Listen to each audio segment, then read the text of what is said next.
People of Ammon will obey them. Yah will dry up the gulf of the Egyptian sea.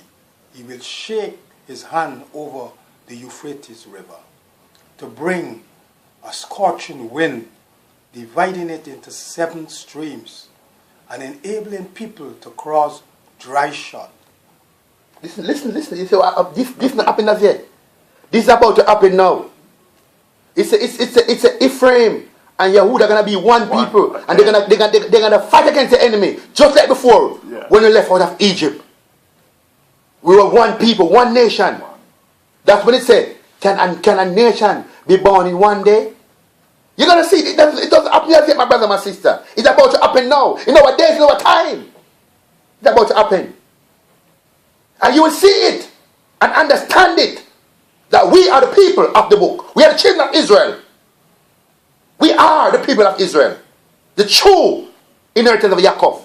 The bloodline. Not adopted. Not grafted. We are the bloodline. Both bloodline are both adopted anyway. Because we are adopted by Yeshua. And we are bloodline of Yaakov. Because we cannot go back to Yahuwah without Yeshua. Because he's a mediator. Just like Moses was the mediator. No, Yeshua is the mediator between Yahuwah and the people of Israel. Yes. And every day is mediating on our behalf. Yes, say something, Brother Claude. Say something. Every day. Say something. We are giving the message to our people for them to understand.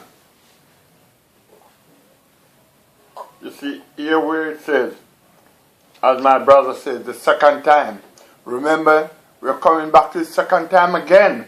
Because it says dry land. Remember our 4 parents, the first sons and daughters of Yahweh, when they leave out of Egypt, he parted the sea so that they cross over on dry land. That's it. We just read about the 7 streams.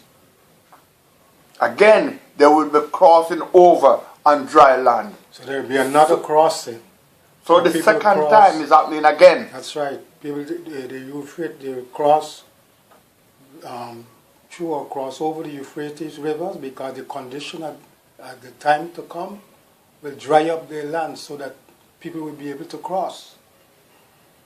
So we don't listen to politics and listen to propaganda, what people want to speak about. We know the truth. And the Goyim know the truth too. Those that are in Israel, they know the truth too. They know the truth. They know what's going on. They know what's going on. They know that we're the people of the book. They're waking up. They know. They know. You think they're stupid? I remember in the 50s, whilst I was living in Jamaica, there was a big headline when one of the steamliner pull up in Southampton dock, and the West Indian immigrants, they were disembarking. And there was a big line in one of the English paper. I had that cutting, but over the years I've lost it. And the headline was, "Here come the black Jews." That was how we were referred to. They didn't say the children of Yah. They say, "Here come the black Jews."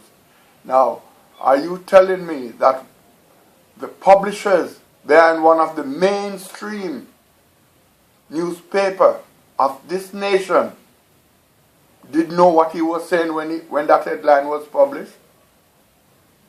Because they know who we are.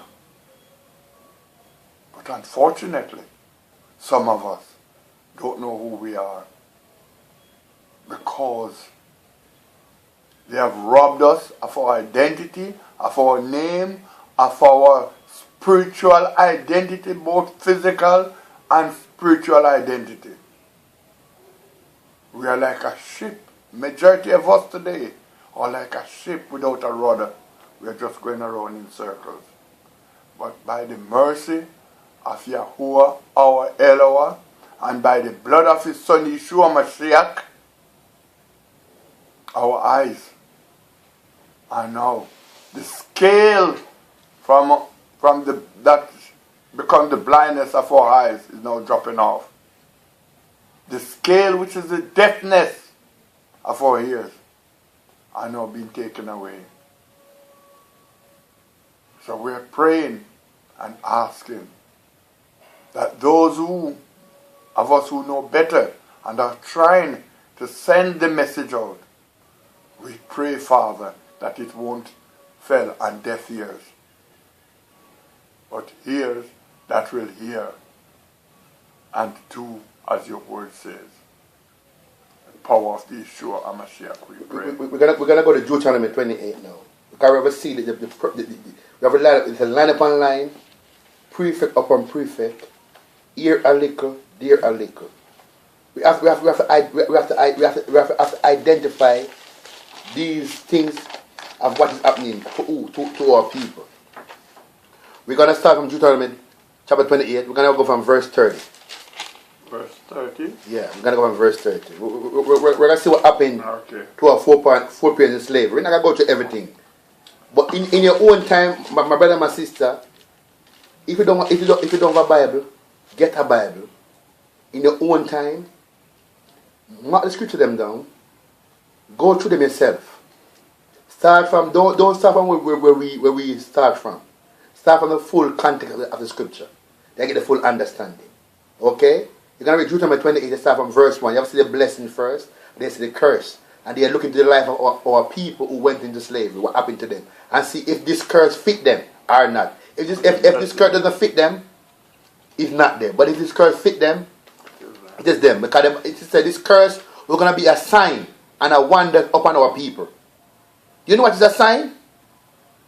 You know what a sign is? If you're looking for somewhere, if you're looking for Stanford Hill, you have to have a sign to find Stanford Hill. Without the sign, you cannot find Stanford Hill. So if this curse was going to be upon the children of Israel for a sign and a wonder. So when you see this curse upon us, you know it's we. It's we the people that it was speaking about.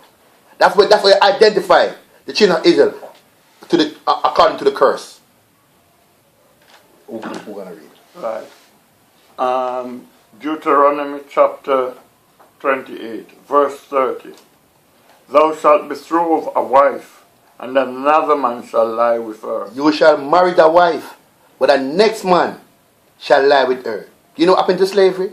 Mm-hmm. When you have a wife, and a husband and a wife in the bed sleeping, the slave master come in the house and say, boy, move over, boy.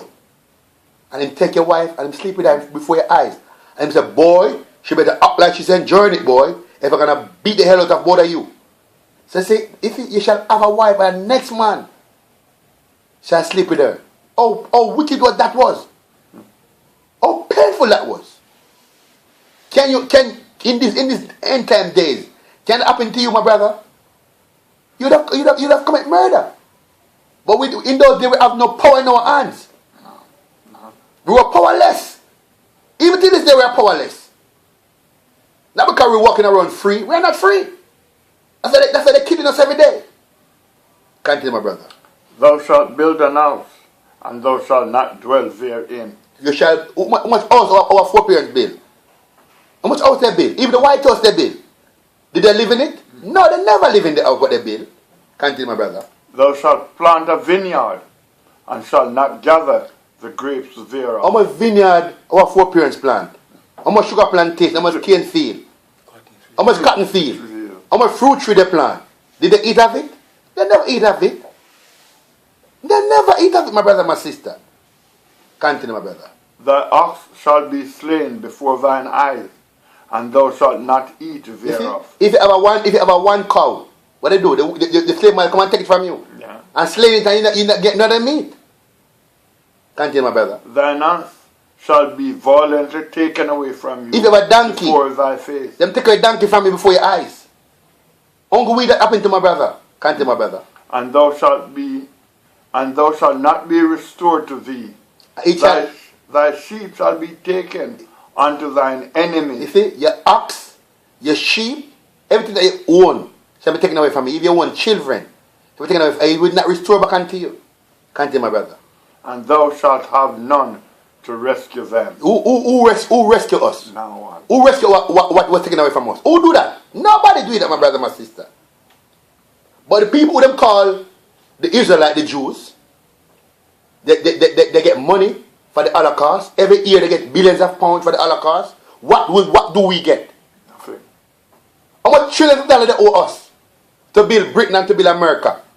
Did they give us no money? No. Who rescued us? No one. You have something to say? One sugar was gold, right?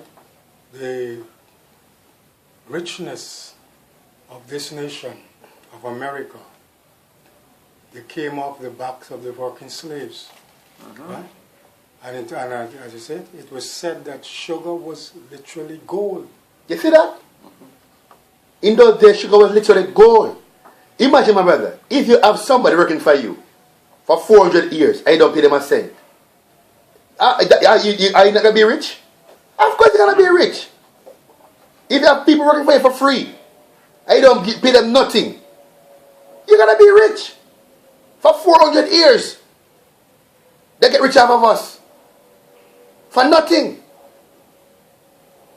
Continue, my brother. Thy sons and thy daughters shall be given unto another people, and thine eyes shall look and fail with longing for them all the day long. Stop right there. You see that? When they take us from Africa, they take us from our parents. They sold them, they carry them into slavery. Our parents back in Africa never see us again. And even till this day, they never see, and I will long to see us. We no return back. And when now you come to the land of your captivity, and you have children, as the children come to an age, the slave master sell that children to another plantation owner, and you'll never see that children again. How do we alone this happen to? If it happened to you, prove it to me. If this what I'm saying happened to you, prove it to me. And not only that our children were sold to other slave masters, thousands of them were used as baits for alligators, crocodiles, and other wild animals. Our children, brothers and sisters, were used as bait. Imagine that. Imagine that. You have a baby. A mother and a father have a young baby. And you left the baby right there at the front and went to the back to take something. But come on, the baby is not there. They take the baby and use that baby for alligator bait. If you wear crocodile skin shoes, stop wear them now. Because that's what they use the children to catch the alligator to make crocodile skin things. It was wicked and painful. Who that happened to in history? What about our Holocaust? What about the 99 million that drowned in the sea that not make it to shore? Out of the 150 million that they take from Africa? What about the 99 million that drowned in the sea? That will make for shark bait. Because the ship was too overcrowded, they have to throw off some of them overboard. How wicked that can be. My brother, my sister, check for yourself and see what we're talking about. Say yes, something. Brothers and sisters, we are not here this afternoon or any time to sow any hatred. We are here, brothers and sisters, to lay the bare facts. Show the facts. The facts. The truth. That's what we are here to show to you, brothers and sisters. We are not here showing any hatred. No. Because if we don't have forgiveness in our hearts for all that is done to us, then how our Heavenly Father is going to forgive us?